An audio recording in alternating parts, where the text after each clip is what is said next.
तर पुढील बातमी आहे ती म्हणजे मद्य विक्रीतून राज्याला मोठा महसूल मिळाल्याची। 4 मे पासून हा 300 कोटींचा महसूल मिळालेला आहे।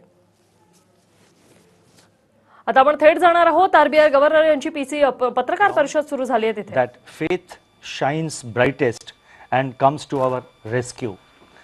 As a nation, we must have faith in India's resilience and capacity to overcome all odds. COVID-19, a virus of the size of 0.12 microns, has crippled the global economy with more than 300,000 dead and economic activity across the world stalled. Once again, central banks have to answer the call to the front line in defense of the economy. The recent release of macroeconomic data that for the first time revealed the damage wrought by COVID-19 brought forward the need for an off-cycle meeting of the Monetary Policy Committee, that is the MPC, in lieu of the earlier scheduled meeting between June 3rd to 5th, 2020. Over the last 3 days, that is 20th, 21st and 22nd, the MPC reviewed the domestic and global developments and their implications for the outlook. After extensive discussions, the MPC voted unanimously for a reduction in policy repo rate and for maintaining the accommodative stance of monetary policy as long as necessary to revive growth and to mitigate the impact of COVID-19 while ensuring that inflation remains within the target. On the quantum of reduction, the MPC voted with a 5:1 majority to reduce the policy repo rate by 40 basis points, 40 basis points from 4.4% to 4%. Consequently, the MSF rate and the bank rate now stand reduced to 4.25% and reverse repo rate stands reduced to 3.35%. Before I lay out the backdrop, the rational and expected outcomes of the MPC's decisions, I wish to thank the committee members for their valuable contribution during the deliberations. I would also like to thank my colleagues in the RBI who have been working tirelessly in RBI's fight against COVID-19. My gratitude goes out to our teams for their intellectual support, analytical work and the logistical arrangements. A special word of praise for our team of what is now about 200 officers, staff and service providers who are working unstinted 24/7 in isolation away from their families in order to keep the essential RBI services available to the nation. Once again, I wish to express our admiration for the doctors, the healthcare and medical staff, police, law enforcement agencies, functionaries and personnel of the government, the private sector, banks and other financial institutions who have risen to the occasion day after day through the pandemic to ensure continuity in provision of all essential services. Our deepest gratitude to their families too. I would now like to provide an assessment of the current macroeconomic situation, both global and domestic. By all counts, the macroeconomic and financial conditions are austere. The global economy is inexorably headed into recession. The global manufacturing PMI contracted to an 11-year low in April 2020. The global services PMI recorded its steepest decline in the history of the index. Among advanced economies that have released GDP readings for Q1 of 2020, contractions were in the range of 3.4% to 14.2%. For emerging market economies, the growth rate ranged between 2.9% and minus 6.8%. EMEs face additional pressures in the form of capital outflows and asset price volatility from the bouts of turbulence afflicting financial markets. The plunge in crude prices has dried up budgetary revenues for oil exporters. On the other hand, oil importers have been denied terms of trade gains by the crushing blow to demand delivered by the pandemic. According to the UNCTAD, the value of global trade contracted by 3% in Q1. The volume of world trade can shrink by 13 to 32% in the current year as projected by the WTO. Global financial markets have calmed after a turbulent period in March and volatility has ebbed, but markets have generally been disconnected from the developments in the real economy. Relatively unsung, global policy response by central banks and governments has been unprecedented. Let me now turn to the domestic developments. Domestic economic activity has been impacted severely by the 2 months lockdown. The top 6 industrialized states in India that account for 60% of our industrial output are largely in the red and orange zones. High frequency indicators point to a collapse in demand beginning in March 2020 across both urban and rural segments. Electricity and petroleum consumption, which are indicators of day-to-day demand, have plunged into steep declines. The double whammy in terms of losses of both demand and production has in turn taken its toll on fiscal revenues. Investment demand has virtually been halted by a decline of 36% in the production of capital goods in March, which was coincident with a contraction of 27% in imports of capital goods in March and 57.5% in April. This is also evident in a fall of 91% in finished steel consumption in April and 25% shrinkage in cement production during March. The biggest blow from COVID-19 has been to private consumption, which accounts for about 60% of the domestic demand. The production of consumer durables fell by 33% in March 2020, accompanied by a 16% decline in output of non-durables. Similar indications are reflected in surveys of the fast-moving consumer space also. In the production sectors, industrial production shrank by close to 17% in March, with manufacturing activity down by 21%. The output of core industries, which constitutes about 40% of overall industrial production, contracted by 6.5%. In conformity, the manufacturing PMI for April recorded its sharpest deterioration to 27.4, spread across all sectors. The services PMI plunged to an all-time low of 5.4% in April 2020. Amidst this encircling gloom, agriculture and allied activities have, however, provided a beacon of hope on the back of an increase of 3.7% in food grain production to a new record. A ray of hope also comes from the forecast of normal southwest monsoon by the India Meteorological Department. By 10th May 2020, up to which the latest information is available, Kharif sowing was higher by 44% compared to the last year's acreage. Rabi procurement is in full flow in respect of oilseeds, pulses, wheat, benefiting the bumper harvest. These developments will support farm incomes, improve the terms of trade facing the farm sector and strengthen food security for the country. Going forward, these would also have a salutary effect on food price pressures. The inflation outlook has become complicated by the release of partial information on the consumer price index by National Statistics Organization, obscuring a comprehensive assessment of the price situation. From the incomplete data that have been made available, food inflation, which had eased in January, from its January 2020 peak for next 2 months, that is during February and March. Now suddenly they have reversed and surged to 8.6% in April as supply disruptions took their toll, immune to the ongoing demand compression. Prices of vegetables, pulses, oilseeds, milk and cereals emerged as pressure points. In the external sector, India's merchandise exports and imports suffered their worst slump in the last 30 years as COVID-19 paralyzed world production and demand. India's merchandise exports plunged by 60.3% in April, while imports contracted by 58.6%.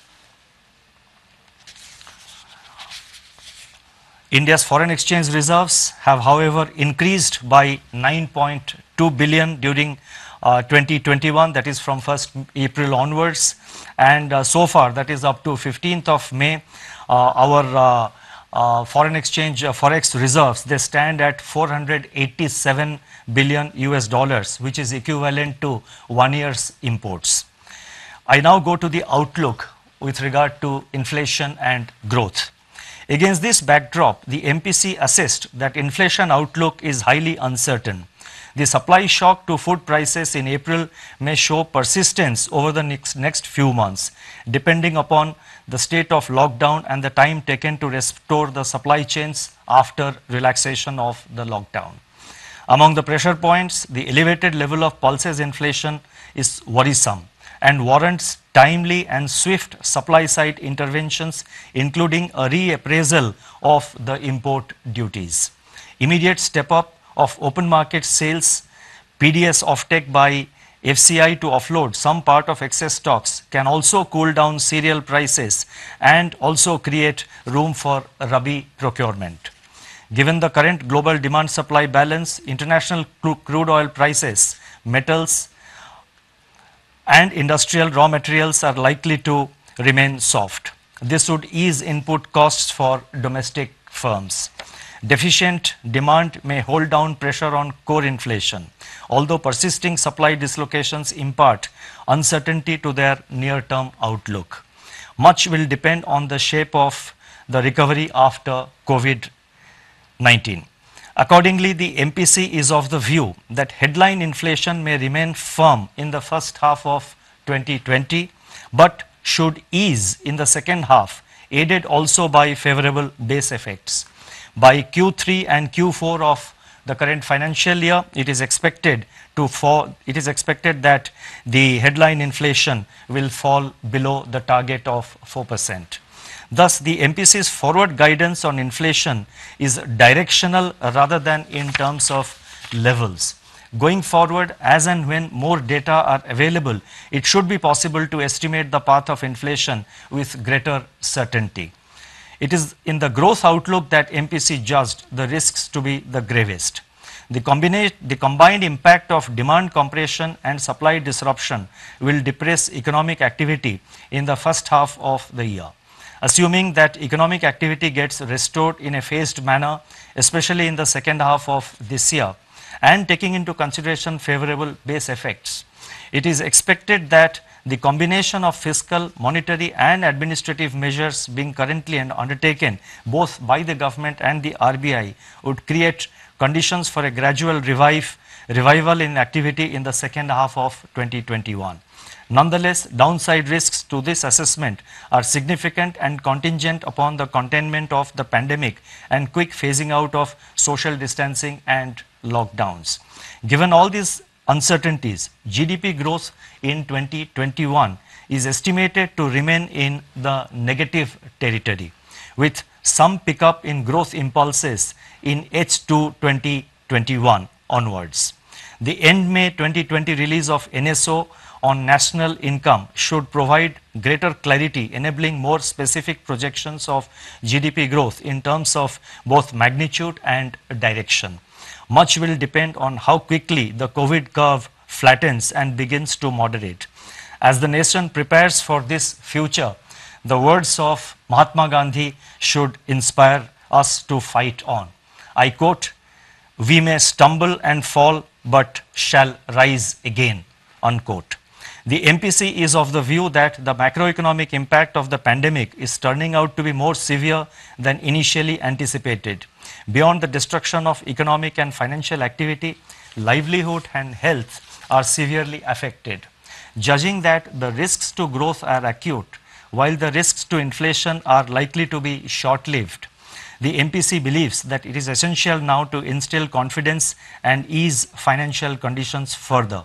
This will facilitate flow of funds at affordable rates and rekindle investment impulses. It is in this context that the MPC voted to reduce the policy repo rate by 40 basis points from 4.4 to 4%.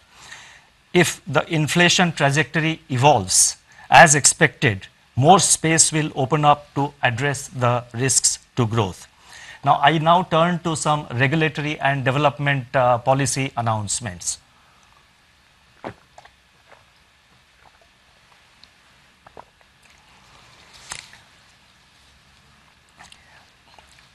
The regulatory and developmental measures which we announced today, they are being done to complement and amplify the reduction in the policy repo rate decided by the MPC.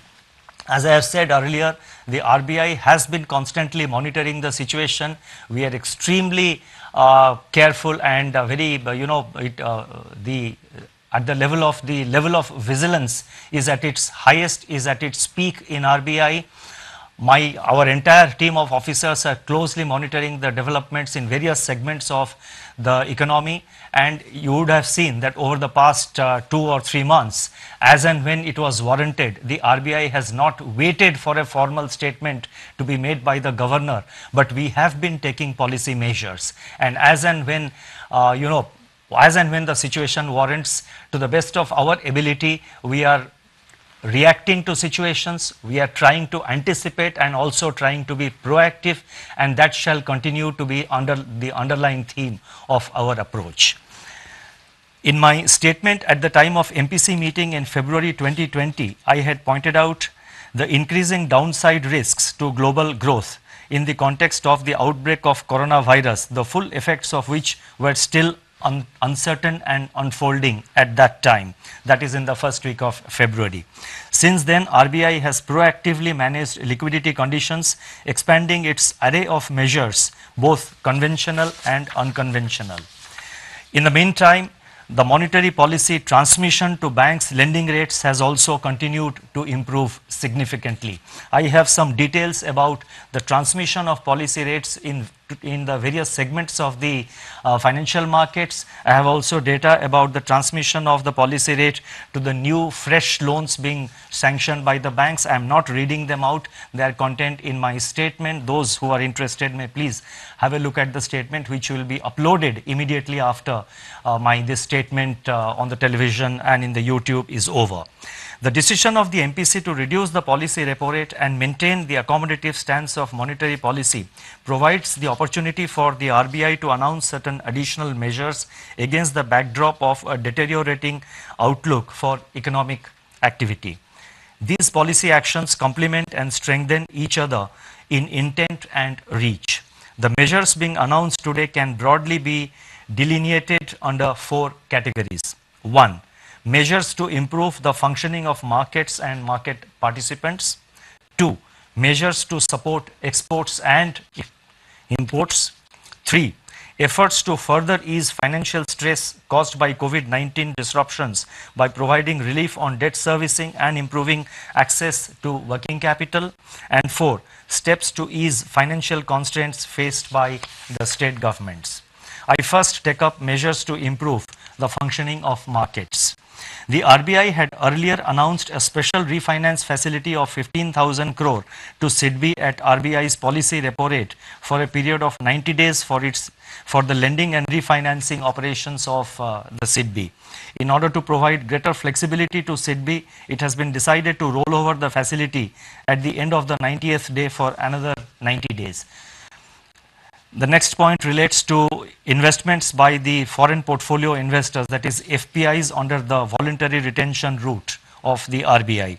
Since its introduction, the voluntary retention route scheme has evinced strong investor participation, with investments exceeding 90% of the limits allotted under the scheme. In view of the difficulties expressed by FPIs and their custodians on account of COVID-19 related disruptions in adhering to the condition that at least 75% of allotted limits be invested within 3 months, it has been decided that an additional 3 months' time will be allowed to FPIs to fulfill this requirement.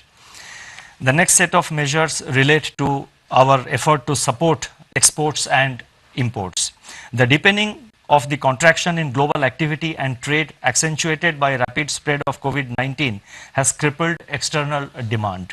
In turn, this has impacted India's exports and imports, both of which have contracted sharply in the recent months. In view of the importance of exports and imports to the economy, certain measures are being taken to support the foreign trade sector. The first measure relates to export credit. In order to alleviate genuine difficulties being faced by exporters in their production and realization cycles, it has been decided to increase the maximum permissible period of pre-shipment and post-shipment export credit sanctioned by the banks from the existing 1 year to 15 months for disbursements made up to July 31st, 2020. The next measure relates to liquidity facility for the Exim Bank of India. In order to enable the Exim Bank to meet its foreign currency resource requirements, it has been decided to extend a line of credit of rupees 15,000 crore to the Exim Bank for a period of 90 days with rollover of up to 1 year so as to enable it to avail a US dollar swap facility. Next measure relates to extension of time for payment for imports.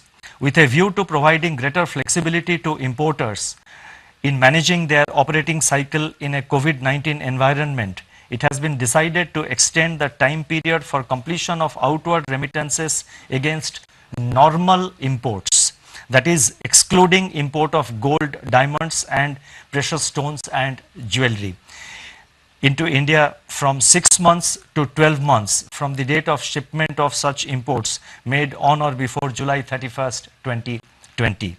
The next set of measures relate to measures to ease the financial stress. The RBI had earlier on 2 separate occasions, on March 27th and on April 17th, when I made statements in the media. The RBI had announced, on both these occasions, certain regulatory measures pertaining to granting of 3 months moratorium on term loan installments. That is the first one we had announced. 2, deferment of interest for 3 months on working capital facilities. 3, easing of working capital financing requirements by reducing margins or reassessment of working capital cycle. 3, exemption from being classified as defaulter in supervisory reporting and reporting to credit information companies. 5, I think 1, 2, 3, 4, 5, I'm just listing out. It's possible that I missed to, that exemption probably was number 5, exemption from being classified as defaulter. I think that was 4. The 5th point is extension of resolution timelines for stressed assets. And the 6th point was asset classification standstill by excluding the moratorium period of 3 months. So all these measures we have announced on 27th of March and on April 17th, essentially arising from this 3 months time we gave, 3 months moratorium we allowed on the term loans, then on working capital we allowed certain relaxations and associated measures. In view of the extension of the lockdown and continuing disruptions on account of COVID-19, the above measures are being further extended by another 3 months from 1st June till 31st August, taking the total period of applicability of the measures to 6 months. That is from 1st March to 31st August 2020. The lending institutions are being permitted to restore the margins. Now, this is another announcement which I would like to draw your attention to. The lending institutions are being permitted, not only with regard to working capital, we are extending the time limit by another 3 months, but the lending institutions are there to restore the margins for working capital to their original levels by 31st March 2020. This is one area where we had given 3 months time. Now we are now giving time that the margins which the reduced margins, that will be restored by 31st March, which will make it easier for borrowers to sort of manage their finances, manage their cash flow in a gradual manner. Similarly, the measures pertaining to reassessment of working capital cycle are being extended up to 31st March 2021. Additionally, it has been decided to permit lending institutions to convert the accumulated interest on working capital facilities over the total deferment period of 6 months, that is from 1st March to 31st August, into a funded interest term loan which shall be fully repaid during the course of the current financial year ending 31st March 2021. Now, this is one area where we had received a lot of representations, not only from banks but also from the real sector borrowers. They were saying that the earlier deferment of interest which RBI had permitted, that meant that the entire interest component, the entire accumulated interest during the 3 months moratorium had to be sort of paid back to the bank in one shot. Obviously, it was posing problems in cash flow management for the various borrowers, for the various borrowing entities. So taking this into account, we have now decided that it will be converted into, the deferment of the working capital during this 6 months period. They will be converted into a funded interest term loan, which will be fully repaid during the course of the current year, that is during the next few months, and the payment shall be completed by 31st March. This will provide considerable amount of ease, and this will facilitate easier cash flow management by the borrowing entities. In view of the current difficulty in raising resources from capital markets, the group exposure limit of banks is being increased from 25% to 30% of eligible capital base for enabling the corporates to meet their funding requirement from banks. The increased limit will be applicable up to June 30th, 2021. The last set of measures that relate to easing the financial constraints faced by the state government, and there is one announcement. In order to ease the bond redemption pressure on the states, it has been decided to relax the rules governing the withdrawal from the Consolidated Sinking Fund, that is CSF, while at the same time ensuring that depletion of fund balance is done prudently. Together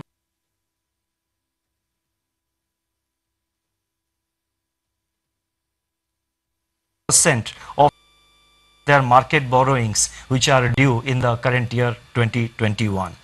Detailed guidelines for all the above announcements will be issued separately.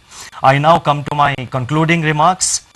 I would like to say that central banks are typically seen as conservative institutions, yet when the tide turns and all the chips are down, it is to the central banks that the world turns for support, and this is all over the world, almost in every country, and this is visible in the action being taken by the various central banks across the world. And you would have noticed in India also the RBI is trying to take necessary measures, and we are, whatever maximum measures we are able to undertake, the RBI is at the forefront and is taking the measures. Going forward, as I have said, we will continue to be vigilant and we will take whatever measures are necessary to meet the COVID-related challenges which are ahead of us. As I have stated earlier, the RBI will continue to remain vigilant and in battle readiness to use all its instruments and even fashion new ones, as recent experience has demonstrated, to address the dynamics of the unknown future. The goal, as I have enunciated earlier, are: number one, to keep the financial system and financial markets sound, liquid and smoothly functioning. Number two, to ensure access to finance to all, especially those that tend to get excluded by the financial markets. And three, and very important, to preserve financial stability. It shall be our endeavor that RBI's actions and stance contribute to laying the foundations for a better tomorrow in India. Today's trials may be traumatic, but together we shall triumph. I would like to conclude on this optimistic note. Thank you very much for your patience. हे होते reserve बँकेचे governor Shaktikanta Das. फक्त भारताचीच नाही तर जगभराची अर्थव्यवस्था सध्या अडचणीत आहे आणि जगभर मंदी जी आहे ती देखील राहणार आहे. अनेक मुद्दे त्यांनी मांडलेले आहेत. त्यात बाजारातली मागणी जी आहे ती 60% घटलेली आहे असंही ते म्हणालेले आहे. त्याचप्रमाणे 6 महिने आता महागाई राहणार आहे आणि 6 महिन्यानंतर महागाई कमी होणार आहे असंही ते म्हणाले.